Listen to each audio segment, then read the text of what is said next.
మీరెందుకు బయటికి రావడం లేదు? మీరెందుకు మాట్లాడడం లేదు?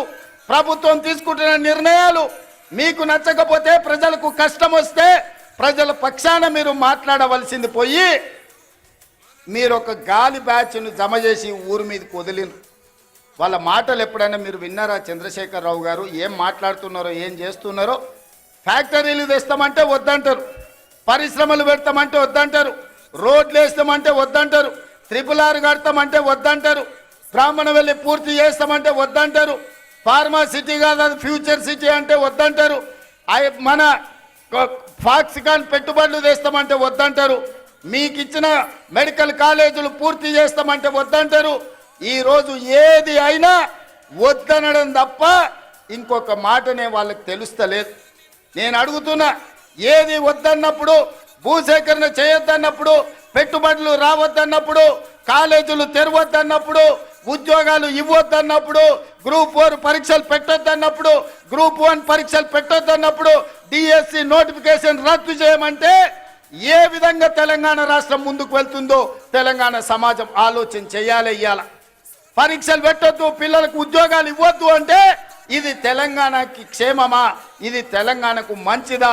ఒక్కసారి ఆలోచన చేయండి. ఆనాడు తెలంగాణ ఉద్యమం జరిగిందే ఉద్యోగాల కోసం, ఉపాధి కోసం, ఉజ్వల భవిష్యత్తు కోసం. నూనూగు మీసాల యువకులు ఉస్మానియా యూనివర్సిటీ, కాకతీయ యూనివర్సిటీలలో తెలంగాణ ఉద్యమాన్ని ఉవ్వెత్తున లేపి ఓ ఈశాన్ రెడ్డి, ఓ వేణుగోపాల్ రెడ్డి, ఓ కానిస్టేబుల్ కిష్టయ్య, ఓ యాదయ్య వీళ్ళందరూ ఆత్మ బలిదానాలు చేసుకొని శ్రీకాంతాచారిని ఆదర్శంగా తీసుకొని వాళ్ళు ప్రాణ త్యాగాలు చేసింది వాళ్ళ భవిష్యత్ తరాల పిల్లలకు ఉద్యోగ ఉపాధి అవకాశాలు రావాలి, వాళ్ళ బతుకులైన బాగుపడాలి అని కదా తెలంగాణ కోసం త్యాగం చేసింది. లేకపోతే 1200 మంది ఆత్మ బలిదానాలు చేసుకున్నది మీ కుటుంబంలో 4 ముఖ్యమంత్రులని, 2 మంత్రులను, లేకపోతే రాజ్యసభ సభ్యులను, ఎమ్మెల్సీలను చేయడానికి పిల్లలందరూ ప్రాణత్యాగం చేసిండ్రా? మీ 4 కోసం మీ పిల్లలు త్యాగం చేసిరా? 4 కోట్ల తెలంగాణ ప్రజల కోసం ప్రాణ త్యాగం చేసిండ్రా? నువ్వు ఒక్కసారి ఆత్మ పరిశీలన చేసుకోండి చంద్రశేఖరరావు గారు.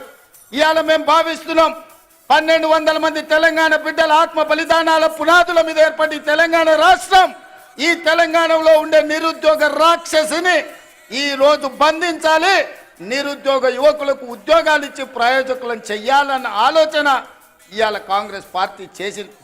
15,000 కానిస్టేబుల్ల ఉద్యోగాలు ఇస్తే నల్గొండలో వేలాది ఉద్యోగాలు వచ్చినాయి.